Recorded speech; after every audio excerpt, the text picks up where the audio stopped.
जो हाथ में सिगरेट लेकर बाजारों में सिगरेट पीते हुए बॉम्बे की सड़कों पर एक माँ जा रही है, वो क्या अपने बच्चे को डायरेक्शन दे सकती है लाइफ में? क्या वो रोल मॉडल बन सकती है? पता नहीं आपके मोहल्ले में कितने लोग दूध के लिए बच्चे तड़प रहे हैं, दूध नहीं मिल रहा है पीने के लिए, और आप सिगरेट पिए जा रहे हैं, सिगरेट पिए जा रहे हैं,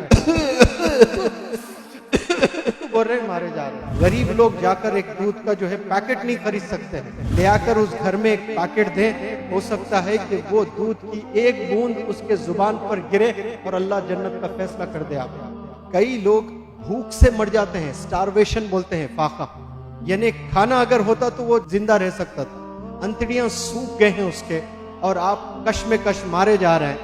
और पता नहीं आपके मोहल्ले में कितने लोग दूध के लिए बच्चे तड़प रहे हैं, दूध नहीं मिल रहा है पीने के लिए, और आप सिगरेट पिए जा रहे हैं, सिगरेट पिए जा रहे हैं, बोल रहे मारे जा रहे हैं। वहां बेचारा जो है भूख से मर रहा है, छोटे छोटे नादान बच्चे, उनको दूध पीने के लिए खतरा दूध नहीं है घर में। गरीब लोग जाकर एक दूध का जो है पैकेट नहीं खरीद सकते हैं, ले आकर उस घर में एक पैकेट दें, हो सकता है कि वो दूध की एक बूंद उसके जुबान पर गिरे और अल्लाह जन्नत का फैसला कर दे आपको। लेकिन कहाँ ख्याल आता है ये बताए हमें। 16 रुपीज, कोई एक दिन में 10 सिगरेट पी लेता है, 160 रुपए, यकीन जाने पूरा घर चलेगा गरीब का। 1 किलो चावल और दाल अगर बना ले, 5 लोग 3 वक्त का खाना खाएंगे, खाएंगे कि नहीं खाएंगे बताइए? कितना सवाब मिलेगा आपको, यकीन नहीं है इसका?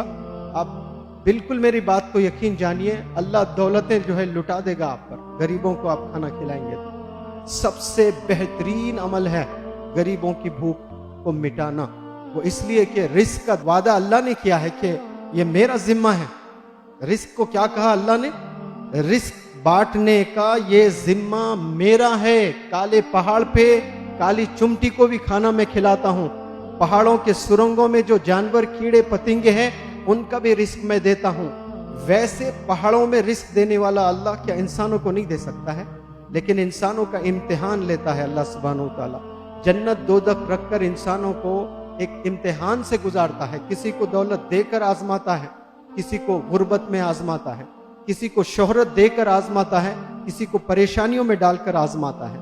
हम लोग को जब दौलत है हमारे पास में, हम लोग पैसे निकालते नहीं जेब से, हम लोग समझते नहीं, इसलिए बड़े उलमा हजरात कहते हैं कि कम से कम 40 इर्द गिर्द में आपके कम से कम 40 लोगों का ख्याल करें। आप लोग सोचें इस बात को लेकर के, ये सोच आपने बदलना है। ये बहुत सबसे इंपॉर्टेंट चीज है।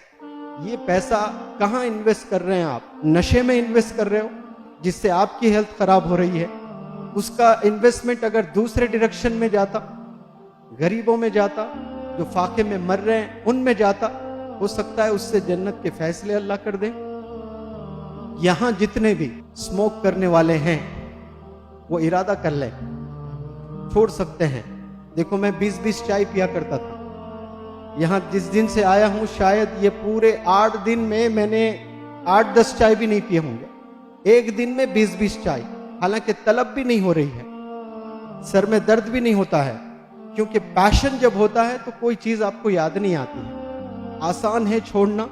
जितने भी लोग स्मोकिंग एडिक्टेड है इस हॉल में, कम से कम आज फैसला कर दें आप लोग कि धीरे धीरे ही सही आप कम कर देंगे और छोड़ देंगे। इमेजिन करें आपकी शादी होगी, आपके बच्चे क्या रोल मॉडल बोलेंगे आपको? मेरे डैडी रोल मॉडल है मेरे, कतई नहीं बोलेंगे। क्यों? ये गलत चीज करते हैं, नशा करते हैं। क्या इस्लाम इजाजत देता है इसका? बताइए। पैसे एक तो जाय कर रहे हो, लड़कियां बेचारे ऐसे गुनाह से अल्हम्दुलिल्लाह सब बचे हुए हैं, लेकिन आप बॉम्बे जाएं, दिल्ली जाएं, हैदराबाद के पॉश सिटीज जाएं, सारे लड़कियां भी पीना शुरू किए हैं। क्या एक अच्छी माँ बन सकती है आप बताइए मुझे? जो गंदे कपड़े पहनकर, जो हाथ में सिगरेट लेकर बाजारों में सिगरेट पीते हुए बॉम्बे की सड़कों पर एक माँ जा रही है, वो क्या अपने बच्चे को डायरेक्शन दे सकती है लाइफ में?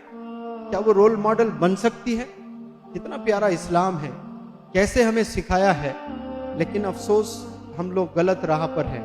और हत्ता के कुछ उलमा ने तो इसको हराम भी बोला है। वो हराम इसलिए बोला है कि आप जानबूझकर जहर ले रहे हो, यू आर कमिटिंग सुसाइड।